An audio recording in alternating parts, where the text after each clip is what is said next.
Je vais débuter en vous disant la belle semaine que nous avons eue, telle que je vous avais mentionné la semaine dernière dans la vidéo. Alors, il n'y avait rien de dramatique et présentement, ben, c'est quand même encore intéressant.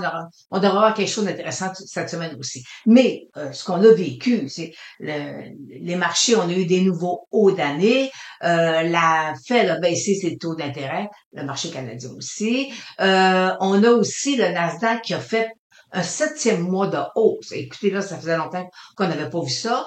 Le Dow Jones, c'était 6 mois et le S&P 500 aussi, c'est 6 mois de hausse.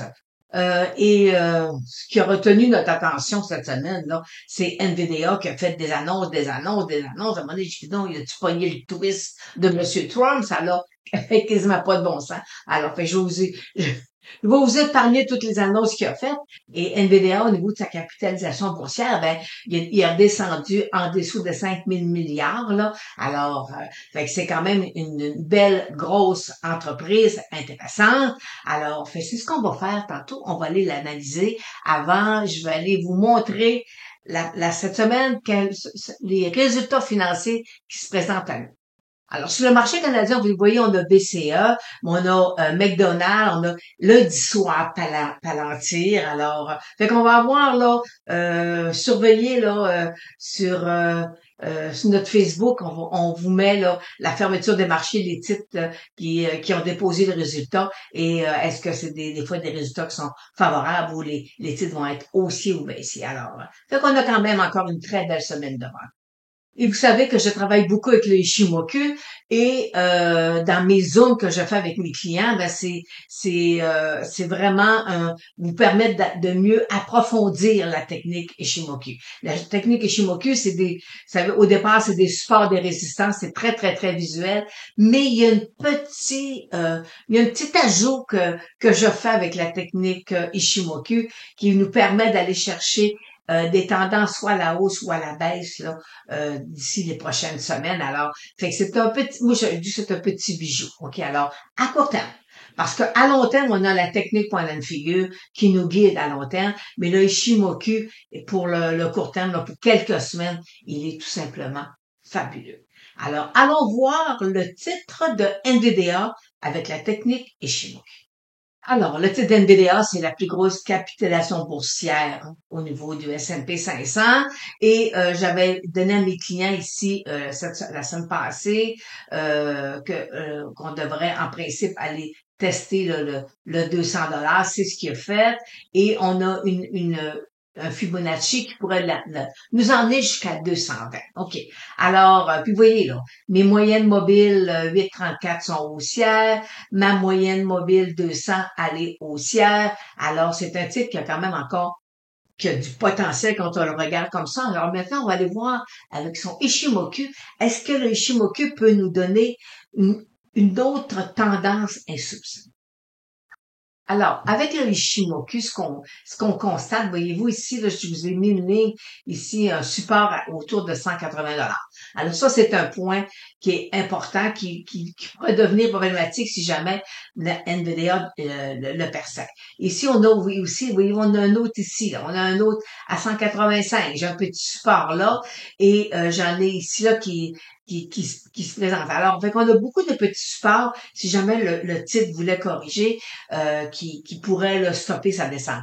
Mais je peux vous dire que le titre a encore énormément de force présentement. Alors, on peut s'attendre à ce que le NVIDIA vienne tester son sommet et que possiblement la cible que j'ai à 220 avec Fibonacci, on pourrait facilement aller le revoir là, d'ici les prochaines semaines. OK? Alors, fait que c'est un titre qui a la faveur du jour, la faveur de M. Trump et la faveur de plein d'investisseurs. Alors, fait que pour l'instant, je vais retourner sur le titre. Alors, pour l'instant, voyez-vous, on est ici en zone de repli, un repli qui est normal. On pourra le revoir facilement autour de 220 techniquement. Alors, poursuivons avec les indices boursiers. Alors, le Dow Jones nous a offert cette semaine un nouveau haut d'année, exactement aussi comme le S&P 500, ce que je vous ai présenté en introduction. Alors, et vous savez, moi présentement, ce que je vois rien de négatif encore à euh, comme tel. Là, on va avoir, voyez-vous, on est des chandeliers japonais ici. Alors, on a des ups, on a des downs, mais il n'y a rien de dramatique pour l'instant. On est encore une semaine là qui va peut-être avoir de la volatilité, mais on n'est pas à l'aube d'un crash. Là. Je ne pense pas, en tout cas, les prochains jours, je ne pense pas. Alors, et vous voyez, on est au-dessus des moyennes mobiles 200 jours, sont haussières. Les moyennes mobiles 8,34 sont haussières. Alors, fait, pour l'instant, rien de dramatique sur le Dow Jones pour les prochains jours. Alors, le dollar US, la semaine passée, dans la vidéo, je vous mentionnais qu'il y avait il y avait un triangle va sortir hors de son triangle. C'est fait. Présentement, il est en train de tester sa moyenne mobile 200 jours. Ça va peut-être le ralentir un petit peu, là. Mais après ça, voyez-vous, on pourrait voir le dollar US à 1 dollar. Alors, fait que pour l'instant, on est dans une tendance haussière et le Ishimoku me guide dans cette analyse. Puis sur le marché canadien, mais vous savez que l'or est à des sommets, même si on est un petit peu en repli qu'on va voir tout à l'heure, et le secteur de la finance va bien aussi. Alors, il y a juste le pétrole qui traîne un peu de la patte présentement. Alors, fait qu'on est présent, voyez-vous, là, on a un très beau support. Les moyennes mobiles sont quand même haussières. Alors, tant et aussi longtemps que nos ressources vont être, l'or et les secteurs financiers sera dans des sommets, ben, à ce moment-là, on peut avoir un déplacement d'un couloir latéral sur le marché canadien. Et là, je vous présente le Ishimoku pour faire une démonstration. Regardez ici, j'ai un très beau support ici. Alors, fait que pour l'instant, il pourrait se déplacer, venir s'asseoir là au, autour de 9200 là environ. Alors, fait que voyez-vous, mon couloir est là. Présentement, il se déplace et ici, mon Ishimoku me dit que j'ai un très beau support qui l'a. Pour le Nasdaq 100, on a aussi, voyez-vous, on a fait un nouveau haut d'année. On est aussi, on est en train de se déplacer dans un couloir latéral. Alors, ça a l'air d'avoir une tendance qui s'installe présentement sur les indices. Alors, mais rien de dramatique pour l'instant. On laisse le couloir latéral faire son œuvre. Le S&P TSX Venture, c'est des small caps. Alors, fait que présentement, voyez-vous, selon la dernière hausse qu'on a eue, présentement, on est sur un repli de 38%. Et vous savez, c'est un point technique important de 38%. Alors, fait que là, on est dans un couloir latéral. Et lorsqu'on voit, est-ce que les moyennes mobiles sont haussières? Est-ce que le marché va repartir? Alors, c'est avec l'or qui va bien. Pour l'instant, il n'y a rien de dramatique non plus sur le S&P, sur le Venture, et on surveille un peu ici là, un beau rebond, puis on devrait aller tester le sommet d'ici les prochaines semaines. Les taux 10 ans américains, on a eu ici une baisse, on a eu un beau rebond. Alors, selon la technique Ishimoku, le rebond serait terminé et on devrait possiblement revenir sous les 4% et venir tester ici ma ligne de tendance. Je vais vous l'agrandir. J'ai une ligne de tendance haussière qui est là. Alors, il devrait venir tester cette ligne de tendance-là. Alors, les prochains jours, là, quand on dit les prochains jours, là, des fois, ça peut être là, une plage d'une semaine, comme ça peut être une plage de 2 semaines. Alors, mais pour l'instant, le rebond serait terminé et on va voir les taux 10 ans descendre sur le marché américain. Et terminons avec le S&P 500, que lui aussi nous a fait un nouveau haut d'année. Regardez, les moyennes mobiles de 100 jours sont haussières. Tout va bien. Pour lui non plus, il y a pas. On est dans un couloir latéral. On va se déplacer fort probablement dans un couloir latéral alors, mais il n'y a rien de dramatique comme tel là, techniquement parlant. Et terminons, vu qu'on termine la section des indices, on va aller voir le Ishimoku du S&P 500. Alors, vous voyez que on commence à voir un nuage qui est un peu plus mince. Ça veut juste dire que présentement, les variations sont moins haussières, là. Alors, il y a un peu plus de haut et de bas. Et alors, pour l'instant, on voit très bien, on est dans un couloir latéral ici qui est en train de se former. On devrait possiblement venir retester le sommet ici. Et après ça, on va peut-être avoir là, quelques périodes là, d'indécision, mais selon mon graphique, là, on devrait avoir 7 à 8 jours là, sans trop de problèmes sur le S&P 500. On peut avoir des petits replis, mais rien de dramatique qui pourrait nous emmener vers une correction majeure. Alors, fait que si je fais une synthèse de ce que je vois présentement, on n'est pas dans des situations comme en février dernier. OK? Et je peux vous dire qu'avec la technique Ishimoku, ce qu'on a vécu en février dernier était visible sur le graphique. Alors, fait que on n'est pas là du tout. Alors maintenant, allons voir qu'est-ce que nos commodités ont fait ou feront la semaine prochaine. Alors, examinons les commodités. On va débuter avec l'or. Et là, vous voyez, j'ai des Shimoku à l'écran. Alors, alors, pour l'instant, ce que je vois, on a eu un repli qui est normal, qui était sain. On devait avoir, le marché avait besoin de se replier un peu. Alors, on avait quand même des chandelles là, qui étaient négatives. Et là, voyez-vous ici, je vais la mettre en rouge plus foncé, c'est ma moyenne mobile 34. Alors, elle me dit que présentement, elle nous sert d'un très beau support. Alors là, on devrait probablement voir l'or revenir tester son sommet. Et si je déplace un peu mon Ishimoku, le graphique, vous voyez que j'ai un très beau support à 3800. Alors ça, c'est présentement, tu dis, OK, c'est ça. Et là, si jamais il corrigeait, ben, son plancher 3800. Alors pour l'instant, j'anticipe une hausse là, d'ici les prochaines semaines. Là, on va avoir une hausse qui va apparaître sur le secteur de l'or. Alors, pour ce qui est du pétrole, c'est un scénario complètement différent. Alors, la semaine passée, je vous ai mentionné, on était dans un rebond, on est dans une tendance à la hausse. Selon moi, le rebond, il serait terminé. Et là, ce qu'on va faire, c'est que le marché va faire, probablement, le pétrole va redescendre, va venir tester le 56 ou 55, là. Alors, fait qu'on devrait voir le pétrole se replier d'ici les prochaines semaines.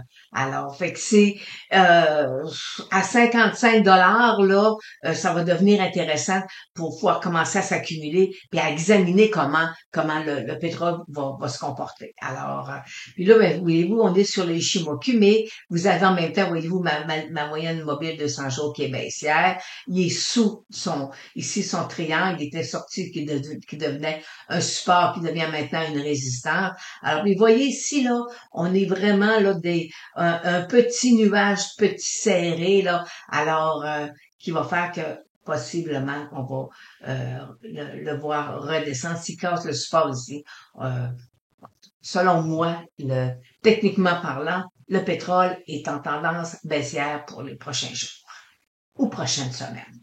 Alors, sur le Bitcoin, on avait une tendance, ici, le beau rebond sur sa moyenne mobile de 100 jours, on avait une tendance haussière. Et là, présentement, il est venu tester sa moyenne mobile 200 jours. Alors, une cassure de ce niveau-là, c'est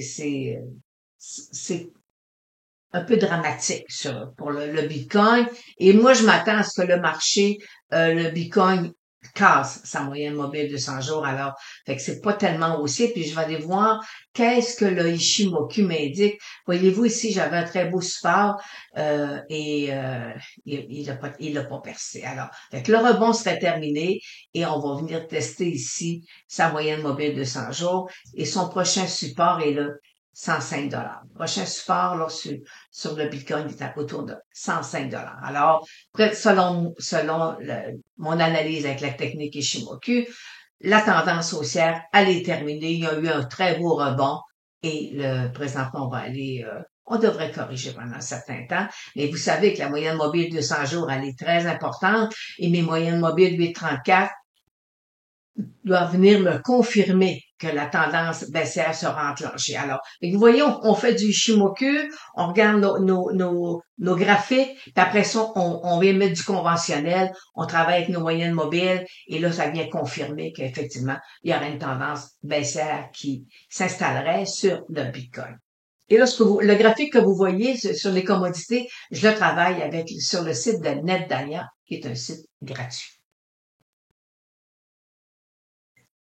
Alors, allons voir maintenant les titres des 7 magnifiques qui ont déposé le résultat cette semaine. Il y en avait 5. Et la semaine dernière, je vous avais mentionné que j'allais les analyser avec la technique Ishimoku aussi. Et en même temps, c'est quoi les perspectives à long terme ou selon la technique point de figure. Fait on va un peu décortiquer les 5 titres des 7 magnifiques. Alors, puis je ne reparlerai pas non plus de NVIDIA parce qu'en introduction, je vous en ai fait l'analyse. Alors, fait que le titre de Apple. Voyez-vous, Apple, on est dans un très, très beau couloir haussier.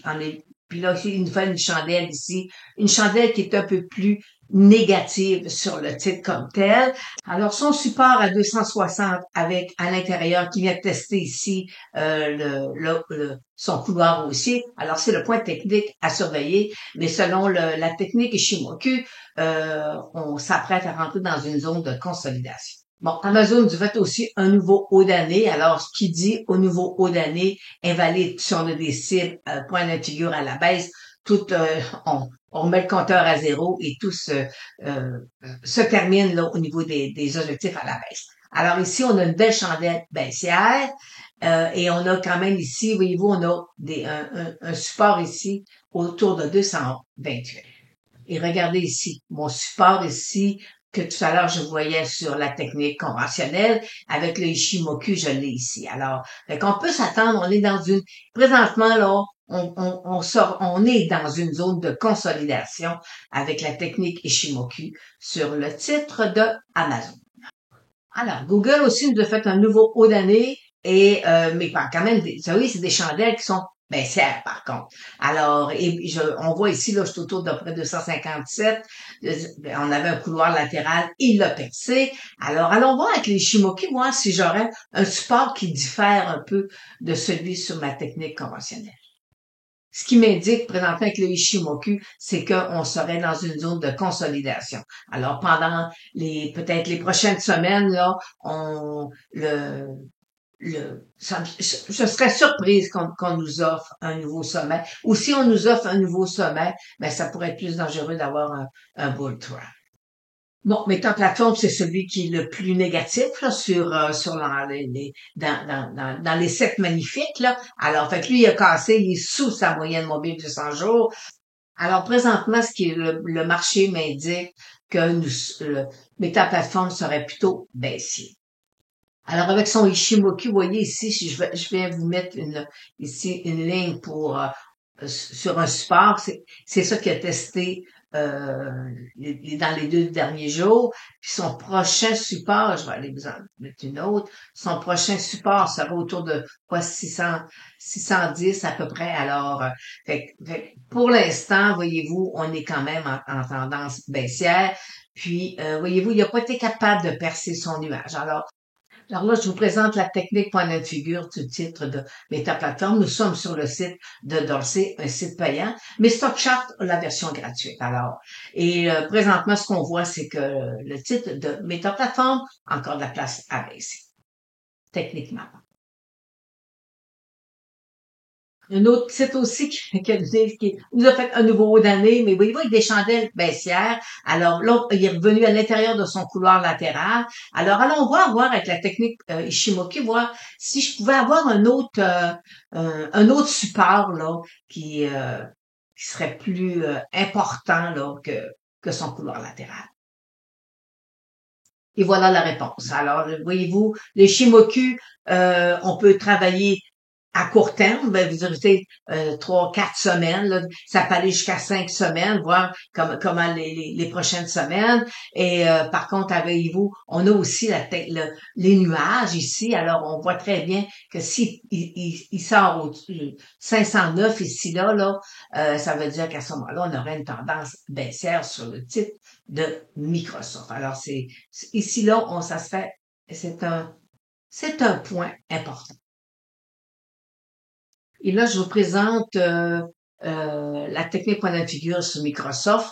Alors, pour l'instant, il n'y a pas de risque, il y a rien de dramatique. J'ai pas de site à la baisse que je peux calculer. Alors, nous avons fait le survol des titres des 7 magnifiques qui ont déposé le résultat cette semaine. Alors, c'est quand même, on voit que c'est pas, c'est pas dramatique là, comme tel. Là. On a quelques titres qui sont en accumulation, alors en consolidation. Et c'est Meta Plateforme qui traîne de la patte présentement. Alors, sur ça, je vous souhaite une bonne semaine et on se revoit samedi prochain avec qu'est-ce que le marché va nous avoir offert comme titre intéressant, où on peut faire de l'analyse technique, où on peut être capable d'avoir des plages de prédiction, voir comment les marchés se déplacent là, dans des plages de 3 à 4 semaines. Et ça, ben, pour le faire, ben, c'est avec la technique Ishimoku. Alors, si ça vous intéresse, la formation Ishimoku nous vous l'offre. Et à chaque semaine, on fait des zooms pour être capable mieux vous encadrer dans la formation. Et selon mes étudiants, c'est un plus. Alors, sur ça, ben, je vous souhaite une bonne semaine.